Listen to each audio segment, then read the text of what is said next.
The text message arrived on a Tuesday morning while I was reviewing acquisition proposals for my investment firm. Olivia, sister family meeting Friday 2 p.m. Grandma's will reading. Don't make a scene. Marcus will be there. No, how are you? No, we should talk. Just commands as always. Marcus was her husband, federal judge Marcus Wellington III, a fact she'd mentioned approximately 7,000 times since their wedding 3 years ago. I typed back, I'll be there. Olivia, dress appropriately. This is a legal proceeding. I stared at my phone. I was 32 years old, owned a $47 million private equity firm, and sat on 4 corporate boards. But to my family, I was still little Emma, the perpetual disappointment who'd chosen finance over law school, investment banking over the family's preferred path of judiciary connections and country club prestige. Grandma Helen had died 2 weeks earlier at 91. I'd been with her, holding her hand in the hospice room while my sister was at a judicial fundraiser and my parents were on a Mediterranean cruise they refused to cut short. Grandma's last words to me were, "You've always been the smart one, Emma. Don't let them make you forget that." I hadn't cried then. I wouldn't cry now. My relationship with my family had been complicated since I was 16 and refused to attend Yale, their alma mater, choosing instead a state school with a better economics program. "You're throwing away your legacy," my father had said. "You're being selfish," my mother had added. Olivia, 4 years older and already engaged to a law student from a good family, had just shaken her head with pity. I graduated summa cum laude with a double major in economics and mathematics. My family attended graduation but left immediately after, missing the reception where I was awarded the Chancellor's Medal for Academic Excellence. They had a charity gala to attend. At 24, I started my investment firm with $200,000 I'd saved from brutal hours in investment banking. Anderson Capital Management began in a shared office space in downtown Seattle. By 27, we'd grown to $15 million under management. By 30, we'd broken $40 million. Now, at 32, we managed $47 million in assets and had a reputation for finding undervalued companies and turning them around. I'd never told my family. They'd never asked. Every Thanksgiving, every Christmas, every obligatory family dinner, the conversation was the same. Olivia would discuss Marcus's latest ruling, their vacation to Martha's Vineyard, their new lake house. My parents would beam with pride. Then they'd turn to me with barely concealed disappointment. "Still doing that finance thing?" Dad would ask. "Still unmarried?" Mom would add. "Still renting?" Olivia would smirk. I actually owned a $1.8 million penthouse condo downtown, but I'd learned years ago that correcting them was pointless. They heard what they wanted to hear. They saw what they wanted to see. Grandma Helen was different. She'd built her own commercial real estate empire in the 1960s when women couldn't even get business loans without a man's signature. She'd created a portfolio worth over $80 million through sheer determination and brilliant strategy. She never talked about it at family gatherings, she just watched, listened, and occasionally caught my eye with a knowing look. We'd started having lunch together 5 years ago. She was the only one who asked real questions about my work, who understood what it meant to build something from nothing. She was the only one who knew the truth about my success. "They underestimate you," she'd said last year over tea. "That's your greatest advantage." I'd thought about that a lot since she died. Friday arrived with Seattle's typical November rain. I dressed carefully, navy Armani suit, minimal jewelry, my hair in a professional bun. I looked exactly like what I was, a serious businesswoman, but I knew my family would see what they always saw, disappointing Emma trying too hard. The reading was scheduled for 2 p.m. at the offices of Whitmore and Associates, Grandma's longtime attorneys. The firm occupied the top 3 floors of the Columbia Tower, with panoramic views of Elliott Bay. I'd been there twice before for meetings about the trust structure Grandma and I had established together. I arrived at 1:45 p.m. The reception area was elegant. Dark wood, leather furniture, fresh orchids on every surface. My parents were already there, my mother in Chanel, my father in a custom suit. They barely glanced up from their phones.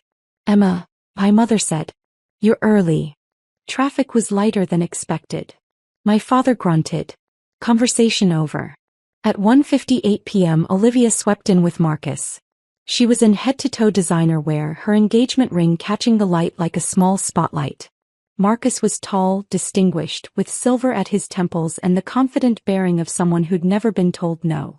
"Sorry we're late," Olivia announced, though they weren't. Marcus had to finish a conference call with the Ninth Circuit. "Not a problem," the receptionist said smoothly. "Mr. Whitmore is ready for you." We were ushered into a large conference room with floor-to-ceiling windows. Jonathan Whitmore sat at the head of the table.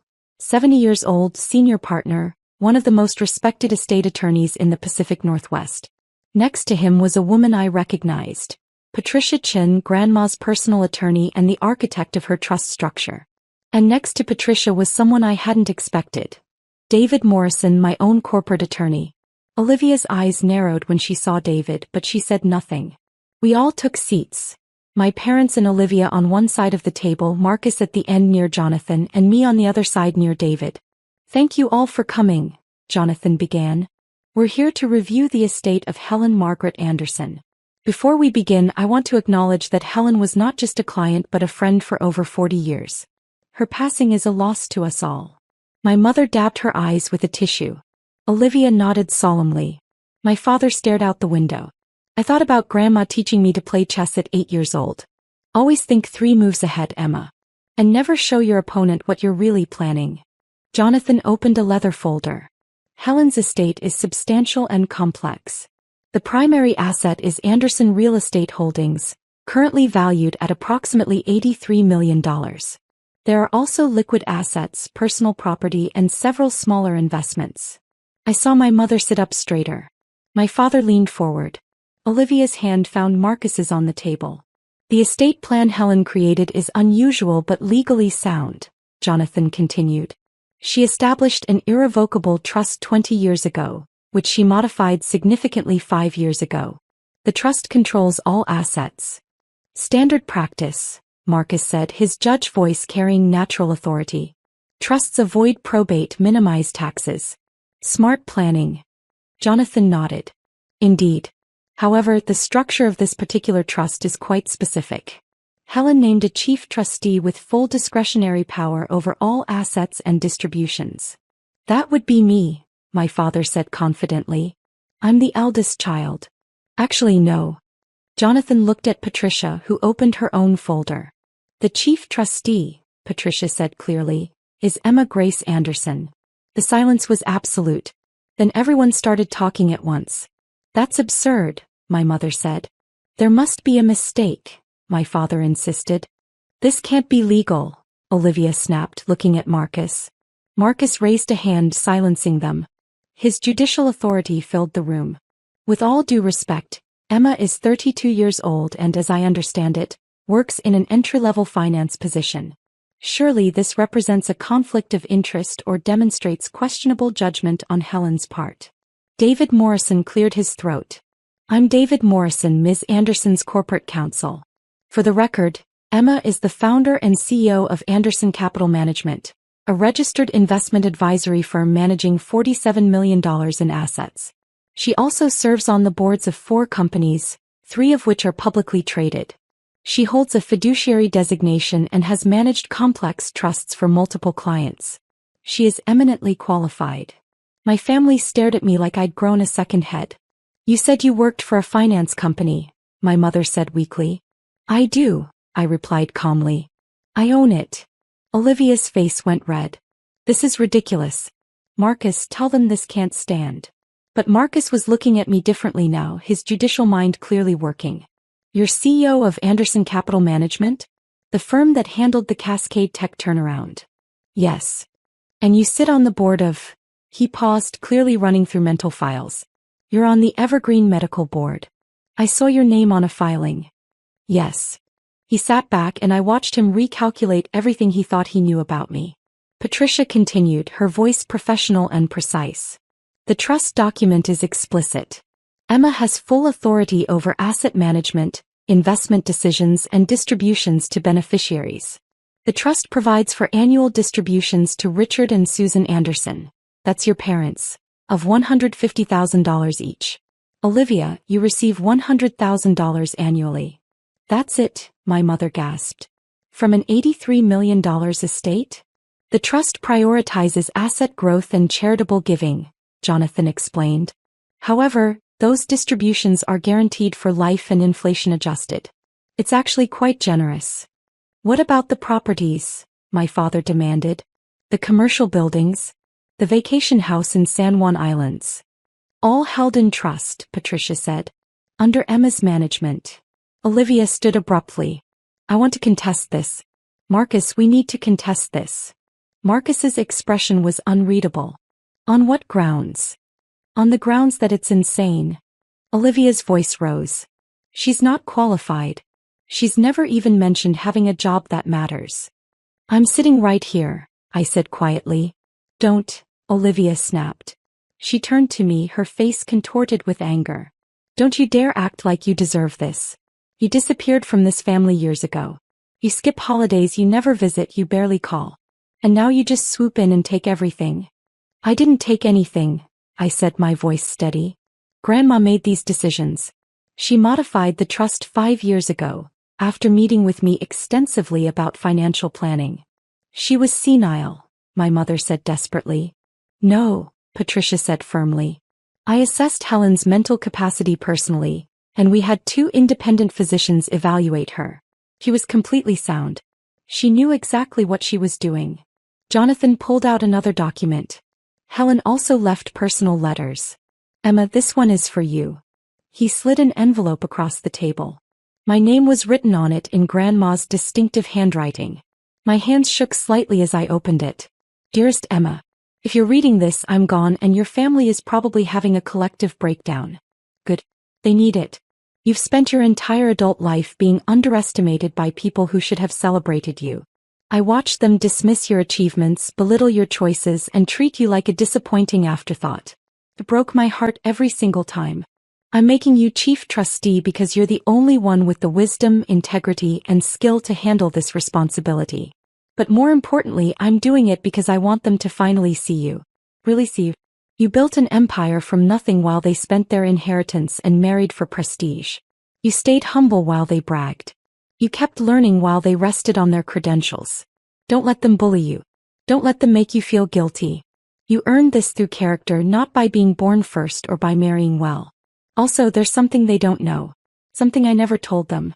Check the trust documents for Anderson Holdings LLC, page 47. I think you'll find it interesting. I love you, sweet girl. Make me proud, which of course you already have. Grandma. I read it twice, my eyes burning. I would not cry in front of them. I would not. What does it say? My father demanded. It's personal. Let me see it. Olivia reached for the letter. I moved it out of reach. No. Patricia was already handing me a thick folder. The complete trust documents. Everything you need is here. I flipped to page 47 of the Anderson Holdings section. What I saw made me stop breathing. Anderson Real Estate Holdings wasn't just a collection of properties. It was the parent company of 16 LLCs, each one owning different commercial properties throughout the Pacific Northwest. And 5 years ago, Grandma had quietly made changes. She'd transferred partial ownership of 12 of those LLCs to me. Not through the trust. Directly. We'd structured them as gifts under the annual exclusion limit, spread across 5 years. Which meant I personally owned 40% of Anderson Real Estate Holdings, completely outside the trust structure. The trust controlled 60%. I controlled 40%. Together, I effectively controlled everything. Page 47, I said slowly. Property ownership breakdown. David leaned over, saw what I was seeing, and I watched him fight to keep his expression neutral. Marcus, with his sharp legal mind, immediately understood something had changed. What's on page 47? The LLC structures, I said. Grandma was very thorough. Jonathan Whitmore allowed himself a small smile. Indeed she was. Helen restructured her holdings 5 years ago with Emma's assistance. The current arrangement is quite elegant. What does that mean? My mother asked. It means, Patricia said, that even if you contested the trust, which you won't win, Emma still controls a significant portion of the assets independently. Helen ensured that Emma's position is unassailable. The room fell silent again. Olivia sank back into her chair. I don't understand. Why would she do this? Because Emma earned it, Jonathan said simply. Helen watched Emma build her own company from nothing. She recognized talent, determination, and integrity. She chose to reward that. My father's face was red. This is a betrayal. After everything we did for her. You did nothing for her, I said, and my voice came out harder than I intended. She built her empire herself in the 1960s. She survived a husband who tried to steal her company.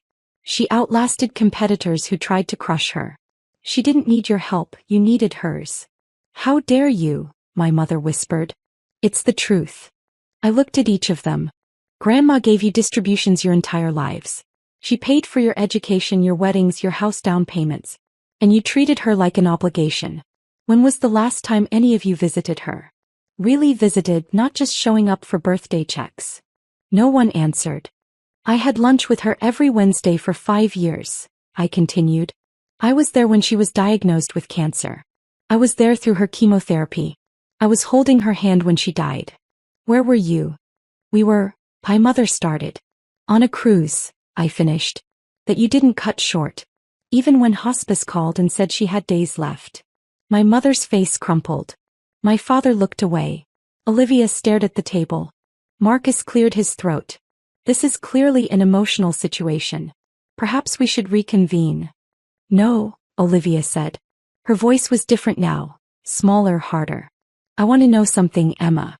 Did you manipulate an elderly woman for money? The accusation hung in the air like poison. David started to respond, but I put a hand on his arm. I helped Grandma structure her estate to reflect her values. Family support but not dependence. Charitable giving. Strategic property management. Everything was her idea. I just provided the financial expertise. Convenient, Olivia sneered. And now you're rich.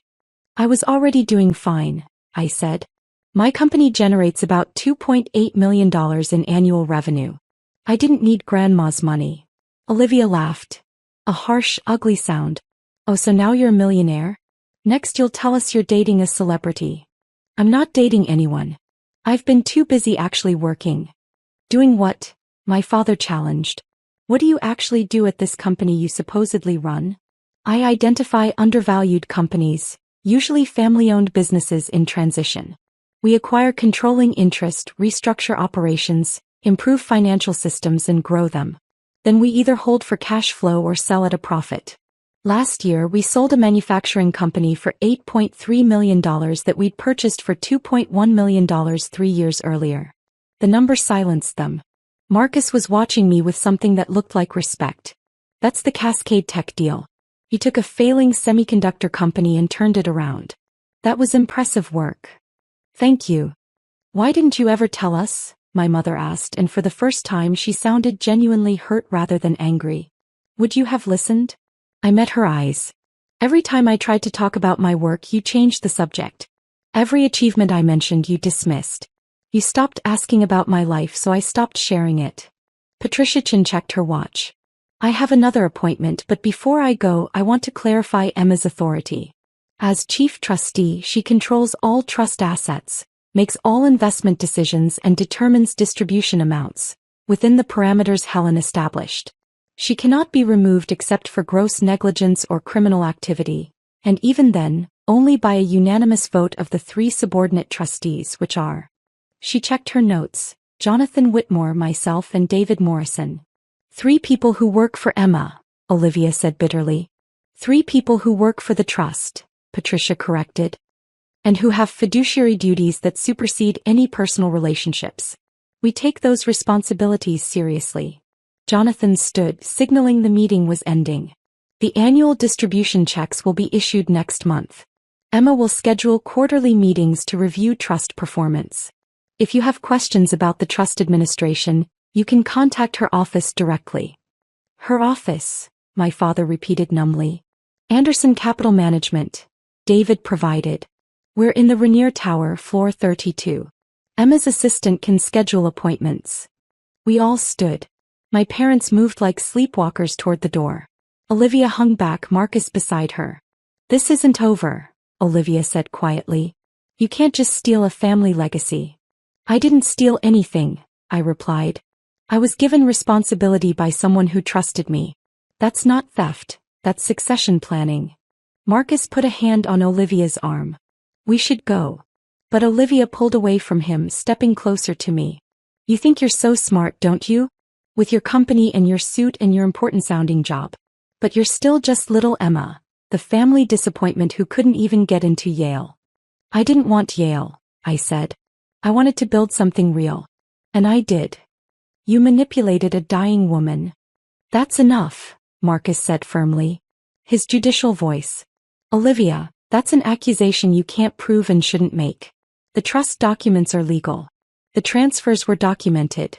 Emma's qualifications are legitimate. This is over. Olivia looked at her husband in shock, betrayed. Then she looked back at me, and what I saw in her eyes was something I'd never seen before. Fear. Not of me exactly, but of what I represented. The realization that the family hierarchy she'd relied on her entire life had just inverted. She turned and walked out without another word. Marcus paused at the door. For what it's worth, Emma, I'm sorry. We should have paid more attention. Then he followed his wife. When the room cleared, I sat back down heavily. Jonathan, Patricia, and David remained. That went about as well as expected, Jonathan said dryly. Helen predicted every reaction, Patricia added. She said your father would appeal to primogeniture, your mother would cry, and your sister would threaten legal action through her husband. She knew them well. She knew you better, Jonathan said. She told me 5 years ago that you were the only one with the intelligence and integrity to handle this. She was right. David pulled out his laptop. We should discuss next steps. The trust needs active management, and you've got decisions to make. For the next hour, we reviewed the trust structure. The $83 million in real estate assets generated approximately $6.2 million in annual net operating income. After the family distributions and operating costs, that left roughly $4.8 million annually for reinvestment and charitable giving. Grandma had specified that at least 15% of annual trust income go to charities supporting women in business, education access, and cancer research. That was $930,000 per year minimum. She's essentially turned you into a private foundation manager, Patricia observed. Plus a real estate portfolio manager. Plus your own company. You're going to be very busy. I can handle it. I know you can. That's why Helen chose you. Patricia closed her folder. One more thing.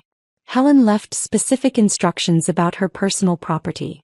There are some items she wanted you to have. They're at the house. The San Juan house? No.